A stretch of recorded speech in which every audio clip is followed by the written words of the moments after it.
29 जून. श्रीराम जय राम जय जय राम, श्रीराम जय राम जय जय राम, श्रीराम जय राम जय जय राम, श्रीराम जय राम जय जय राम. पुण्यतिथी कशी साजरी करावी?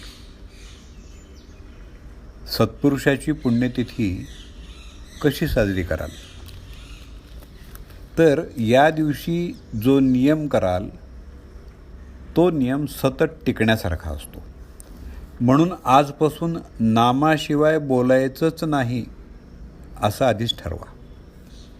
नामात राहण्याचा प्रयत्न करा, म्हणजे इथं आल्यासारखं काही केल्याचं श्रेय तरी मिळेल. इथं जो म्हणून आला त्याच्याजवळ आपण राहावं असं मला वाटतं. पण तुम्हीच जर दार लावून ठेवलं तर मी काय करणार? पाहुणा घरी आला आणि त्याला दार उघडलंच नाही तर तो काय करणार?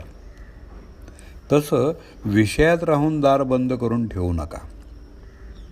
नामाचा उच्चार कंठी ठेवा, म्हणजे विषयाचा घाला होणार नाही.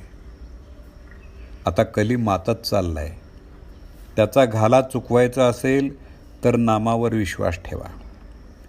कोणीही काहीही सांगितलं तरी नाम सोडू नका.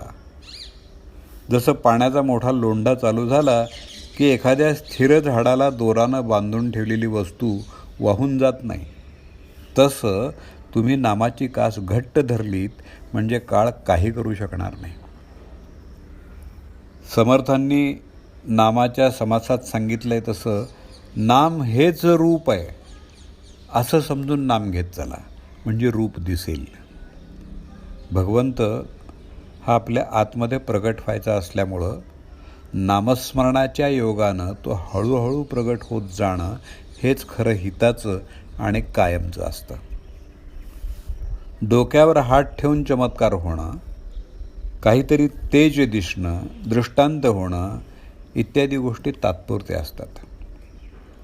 एखादा अशक्त हडकोळा मनुष्य लठ्ठ होण्यासाठी अंगाला सूज येऊ दे असं म्हणाला तर ते वेड्यासारखं होईल. आणि याच्या उलट त्यानं नीट औषध घेतलं तर तो कदाचित लठ्ठ होणार नाही, पण त्याचं शरीर मात्र घट्ट होईल. तसं परमार्थाच्या अनुभवाचं आहे. आणि हा अनुभव वाढीला लागावा याकरताच पुण्यतिथी साजरी करावी. नामस्मरण सतत केल्यानं आज ना उद्या भगवंताचं प्रेम येईलच येईल. प्रपंचाच्या गर्दीमध्ये भगवंताचं स्मरण ठेवण्यासाठी उत्सव, सण, पुण्यतिथ्या वगैरे वगैरे असतात. खरोखर अहो, प्रापंचिकाला कितीतरी पाश आहेत.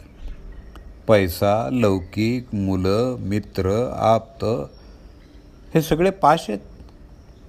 अशा अनेक पाशांमध्येही नाम आवडीनं घेणं हे किती कठीण आहे. त्यामध्ये टिकणारा मनुष्य चांगला भक्कम असला पाहिजे.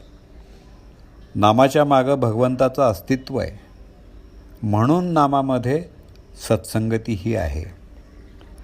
मोबदल्याची अपेक्षा न करता मनापासून नाम घ्यायचं हे आजच्या दिवसापासून ठरवा. संतांचं अस्तित्व त्यांच्या देहात नसून त्यांच्या वचनात आहे. जानकी जीवन स्मरण, जय जय राम.